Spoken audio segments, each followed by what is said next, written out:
With the runaway success of its predecessors, A Quiet Place Day One had a lot to live up to. Luckily, it absolutely blew up the box office, and for good reason.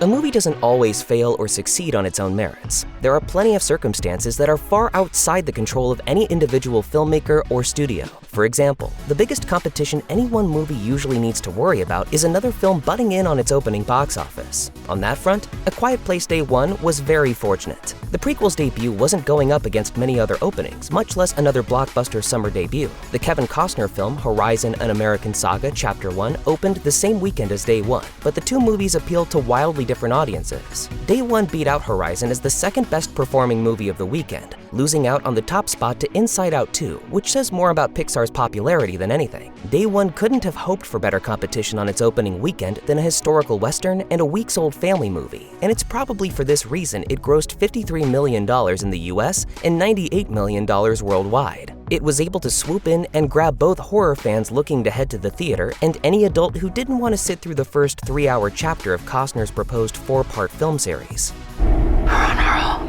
The marketing push for A Quiet Place Day One arguably helped the movie even more than its fortunate opening weekend competition. The initial teaser trailer for Day One was able to call back to fans of the first film with a quick shot of John Krasinski's Lee Abbott, while also reminding them of the return of Djimon Hounsou's Henri from Part 2. Between Day One trailers being blasted out on YouTube and social media, and theaters playing them ahead of almost every film, there was hardly any way to avoid hearing about the movie in the lead-up to its release. One fan even commented on Reddit that the marketing for Day One was so thorough that they were still seeing advertisements while trying to sit down for the movie itself, writing, "In my screening last night, they even played the Day One trailer before Day One. We got worried and thought we were in the wrong theater." Hey, you can't blame the marketing team for giving it 110%, and clearly all those efforts seriously paid off.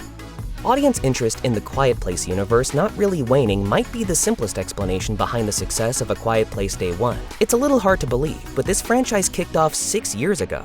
The first A Quiet Place movie was a surprise success, but in retrospect, the appeal is easy to see. Viewers seem to love post-apocalyptic movies, and A Quiet Place had an original twist that really forced audiences to live in the silent tension the characters were experiencing. Even after delays, the sequel ended up being a box office success, and by taking us back to the beginning, Day One promised fans it would tell a side of the story they hadn't gotten to see much of before. There's still enough interest in the strange alien creatures at the heart of A Quiet Place to keep this thing kicking a while longer. Day One had the best opening in the entire franchise, and the strength of the last two movies has a lot to do with that success. A Quiet Place has become a franchise that people know they can rely on for a certain degree of quality, and that drove them back to theaters for the prequel. A Quiet Place Day One benefited from the success of the earlier two movies in the franchise, but it also made the right choice to not continue the story those movies started. Because Day One is a prequel, it really doesn't require much previous knowledge from viewers. It doesn't matter if you've never heard of A Quiet Place or if you've been with the series since its very first opening weekend, you can still sit down and enjoy Day One all the same. Since the film largely breaks away from the characters that we've seen before, established fans and total newcomers will find themselves on more or less even footing when they sit down to watch it. That's not to say it ignores everything that's come before. There are a number of small nods for longtime fans and even entire characters that are meant to appeal to people who have seen the first two films. Ultimately, however, Day One was able to bring the franchise to a new audience in a way that a movie like A Quiet Place 3 just wouldn't have been able to do. By expanding the world of A Quiet Place, there's also a good chance that the prequel could even inspire sequels of its own. Director Michael Sarnowski has even hinted that he has been thinking about how we might end up seeing some of the characters from Day One again.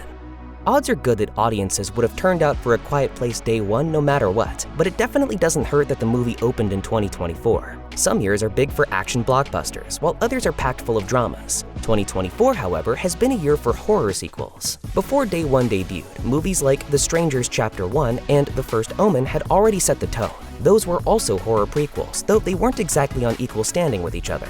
The Strangers flopped with critics and audiences alike, but The First Omen performed quite a bit better, letting audiences know that 2024 wasn't just going to be a year of disappointments. There's a chance some people were just using Day One to kick off their own horror sequel marathon. The back half of 2024 is stacked with releases like Maxine, Alien Romulus, and Smile 2. There's something to be said for fitting in, and Day One really matched the overall tone of familiar horror franchises trying new things, for better or worse. Being a prequel isn't the only way that A Quiet Place Day One shook up the franchise. The movie also introduced some big changes behind the camera, with original director and co-writer John Krasinski stepping away and letting another filmmaker take his place. For day one, I wanted to find a writer-director that would come up with something totally unique. And so we found Michael Sarnowski. Krasinski's work on the series made A Quiet Place what it is, so regardless of who took over his job for day one, fans probably would have shown up to theaters out of pure curiosity. Luckily, day one had Michael Sarnowski sitting in the director's chair, and that arguably helped the movie bring out some moviegoers who otherwise would have had no interest in A Quiet Place. Prior to directing day one, Sarnowski made his feature directorial debut on the Nicolas Cage movie Pig, which arrived in 2021 to massive critical acclaim. There's a big difference between an emotional drama like Pig and a blockbuster horror sequel like Day One, but that alone is cause for some interest. Reviewers seem to agree that Sarnowski once again proved that he's a capable director with Day One. There's no denying that his work on the movie helped make it a worthwhile watch, but his name alone also possibly helped get some Pig fans through the theater doors during the movie's opening weekend. In addition to Sarnowski's direction, the talent in front of the camera in A Quiet Place Day One also had quite a bit to do with the movie's success. Front and center is 12 Years a Slave and Black Panther star Lupita Nyong'o, who horror fans should also be intimately familiar with by now.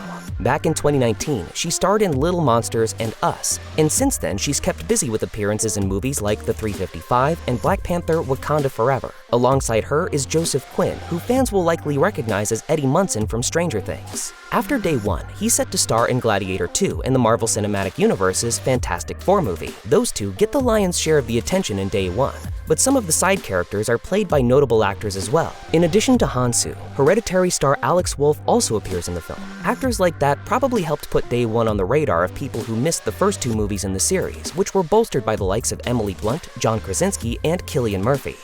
Everyone who's seen A Quiet Place Day One knows that the real star of the movie is Frodo the cat. You can't have a cat in here. It's a service cat. Frodo, who belongs to Nyong'o's character Samira, provides some of the most thrilling and heartwarming moments in the entire movie. According to Sarnowski, Frodo was a key part of the story from the beginning, telling The Hollywood Reporter, "Frodo grew naturally out of Sam's character. A hospice patient isn't necessarily aiming for survival during the end of the world, and this is a chance for her to reconnect with her life. Frodo became an extension of that." Frodo made such a splash that after the movie's debut, outlets like Variety and The Wall Street Journal were shouting him out in headlines. Fans loved Frodo's on-screen action, but his behind-the-scenes story is even better. Frodo was played by two real cats, Schnitzel and Nico, and Nyong'o wasn't excited to be working with them at first. She had a phobia of cats and went through exposure therapy to be able to film with them in Day One. Happily, the therapy and Nyong'o's experience working with two cats for the movie accomplished more than anyone could have guessed. By the end of the shoot, Nyong'o had decided to adopt a cat of her own. That's reason enough to start putting a cat in every new release. If you're new to A Quiet Place, then you might find it easy to overlook just how important the setting of Day One is to the rest of the franchise. The first movie in the series took place almost entirely at a small farmhouse, and the second movie gave us brief glimpses of small-town life before and after the alien apocalypse. Day One, on the other hand, takes us to the Big Apple, which is absolutely terrifying when you stop to think about it. No more people. No more New York. There are millions and millions of people in the city that never sleeps, and that makes keeping the volume down an extreme challenge. Based on the premise of Day One alone, fans knew that they were in for the biggest, most extreme version of A Quiet Place yet. The setting helped build excitement for the movie leading up to its release because we knew we were going to see some serious destruction and some real proof of why the sightless aliens were able to so easily take over the world. In the end, Day One opted to focus its attention on the smaller, more human aspects of the story, but the setting still plays an important role in the movie and its overall success at the box office.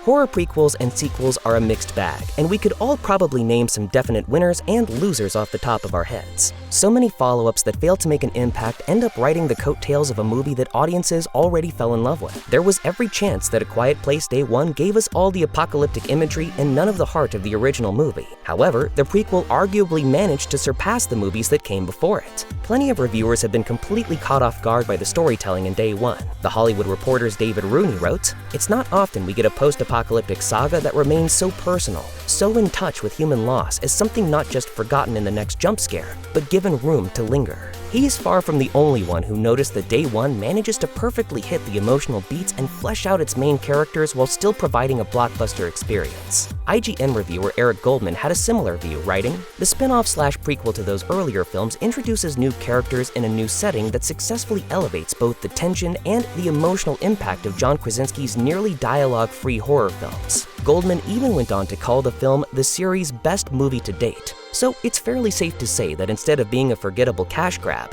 Day One managed to reinvent the franchise and make A Quiet Place feel fresh again.